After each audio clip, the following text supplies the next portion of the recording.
sorry anak. Tara na nga, labas na nga lang tayo. May panira dito eh. Tara. Anak, sandali. Anak, Scarlett, graduation mo pala bukas? O tapos? Si nanay ba yung aakyat sa stage? Ay hindi! Si tita na lang isasama ko. Papahiya mo lang ako eh. Buti pa si tita, kompleto yung mata.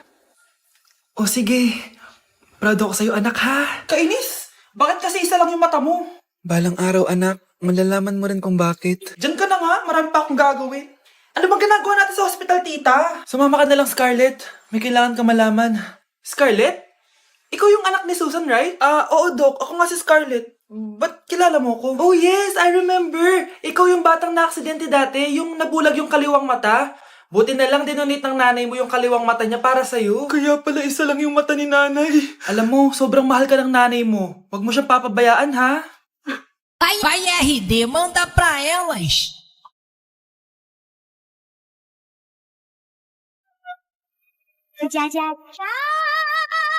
Nay!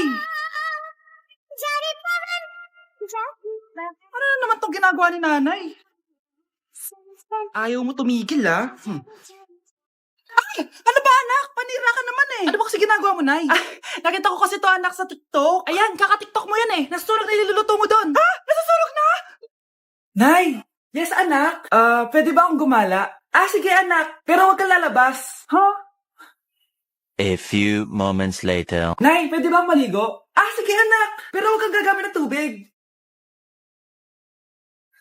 Nay, mag-swimming na lang ako. Sige, anak. Pero huwag kang magpapabasa. Kakain na lang ako. Nay, pwede ko ba kainin yung Graham sa ref? Sige, anak. Pero huwag mo bubuksan yung ref. Matutulog na lang ako. Nay, pwede ba ako matulog? Sige, anak. Pero huwag kang pipikit.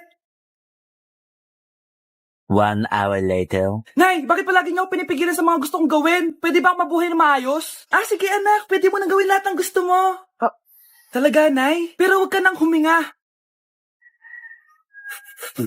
Hoy! Maglinis nga kayo! Wala kayong katulong dito, Tinatamad ako maglinis, Nay. Ayaw nyo? Bibigyan ko ng 1,000 pesos ang pinakamasipag kong anak. 1,000 pesos? Sige, maglilinis na ako. A few moments later. Nay, nagwawalis ako. Nawalis ko na yung buong bahay. Wow, ang sipag. Nay, parang ako yung pinakamasipag, Deserve ko ng 1,000 pesos. Aba, himala. Ang saya-saya pa maghugas ng plato, Nay. Nag-enjoy ako.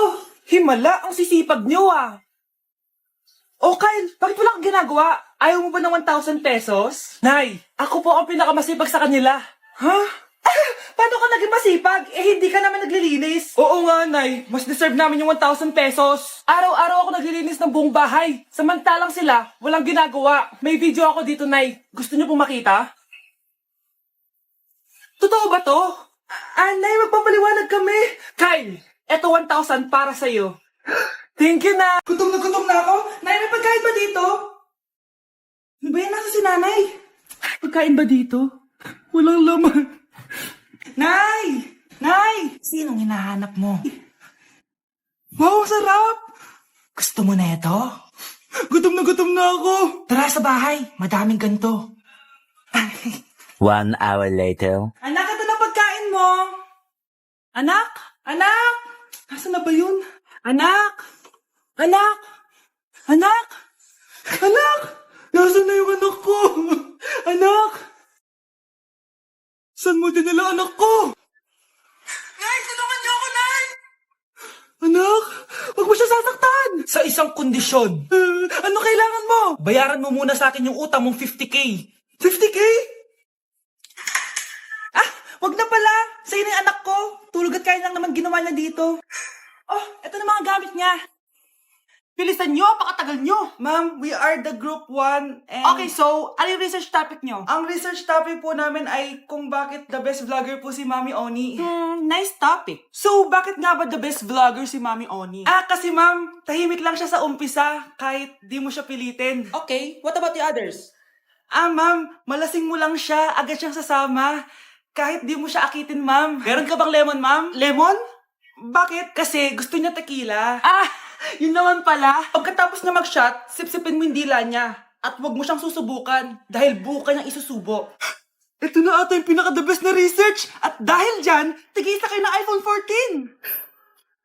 Sige, likan dito. So, dalawang bola lang siya na mukhang betlog na ipag-uumpugan lang. So, ito try na natin siya. So, ang technique lang dito, kailangan kunin mo muna yung ano mo, momentum mo, tapos gan na siya.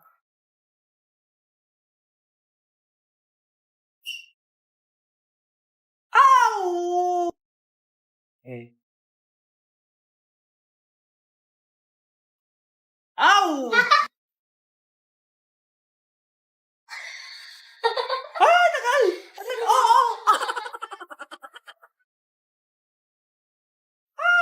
So, yung iba, ginagawa nila, yung walang ganto, tinatali lang nila sa kamay nila. Which is, mas madali daw at mas matagal daw kapag wala tong blue na to. So, ganyan daw. So, ganyan yung nakikita ko. Ow! Guys, wag din nalarin to. Palagi kang mag-iingat ha. Sige po, tita. Masyado ko nagpapaniwala sa fake news, Mare. Nay, tignan niyo po yung drawing ko. Ang ganda anak. Di mo pa naman nakita eh. Nay, punta po kayo sa school bukas. Kakanta po ako sa stage. Sige anak. Pupunta ako pag may free time ako. Talaga, Nay? Yay! Uy, Mare, kakanta anak mo ngayon. Hindi ka pa pupunta? Hindi na siguro, Mare. Marami pa akong gagawin. Hinihintay ka nun. Pagbigyan mo na. Minsan lang. Naku, Mare. Sagabal lang yun sa trabaho ko. Sige na. Marami pa akong gagawin, no? Nasaan ka na ba, Nay? Malapit na akong tawagin. Hindi ka mahal ng nanay mo. Mahal ako ng nanay ko! Tao po. Bakit po, sir? Kayo ba yung nanay ni Scarlett? Opo. Ma'am, nawawala po yung anak nyo. Ano? Si Scarlett? Aware naman siguro kayo na maraming nawawalang bata dito sa barangay natin, ma'am. Scarlett? Yung iba, ma'am, hindi na namin nahanap. Napakawalang kwenta mong nanay. Disturb mo. Nanay, aamin na ako sa crush ko. Go, anak! Sana magka-jowa ka na agad. Hello? May aaminin ako sa'yo. Crush kita. Crush mo ko? Yak, kadiri ka. Di kita gusto. Nay, na-reject ako. Sakit. Ganyan talaga, anak. Hanap ko na lang ng iba. Marami pa dyan. A few moments later. Ang gwapo mo naman. Single ka ba? Oo. Gusto ko na magka-jowa. Ako, pwede ako maging jowa mo. Sige, so tayo na? Oo, sinasagot na kita. Yes, may girlfriend na ako. Nay, may good news ako sa'yo. May jowa na ako. Talaga ba, anak? Parang ang bilis naman. Siyempre, Nay, ang pogi ko eh. Nay, nasa labas siya. Sige anak, papasukin mo. Hello po, tita. Mare? Magkakilala kayo? Oo, anak. Kumari ko yan eh. Pero, Nay, jowa ko siya. Okay, next, Scarlett. Ang New Year's resolution ko ay ang magka-jowa. Last year ko pa wini-wish kaso hanggang ngayon wala pa rin akong jowa. Lu, paano ka magkaka-jowa? Lahat na lumalapit na lalaki sa'yo, nire-reject mo. Kala mo ang ganda-ganda niya. Kung ikaw magiging jowa ko, wag na lang. Mamatay na lang ako. Tama na yan. Samantha, ikaw na. Ang New Year's resolution ko ay wala. Dahil sobrang perfect ko, no? Feeling naman neto. Ako kaya yung pinakamabait at pinakamaganda dito, no? Ang pinakamasamang ugali. Anong sabi mo? Totoo naman eh. Dapat ang New Year's resolution mo, ang maligo ka. Puro ka make-up, ang asim-asim mo naman. Ganon? Ang New Year's resolution mo dapat ay ang mag-toothbrush ka. Dahil ang baho na gininga mo, lahat ng crush mo, nata-turn off sa'yo. Kumpara naman sa'yo, be. Itsura mo pa lang, nata-turn off na sila. Walang iya ka? Manda ka sa akin pagkatapos nito. Ang New Year's resolution ko ay ang ibagsak kayong dalawa.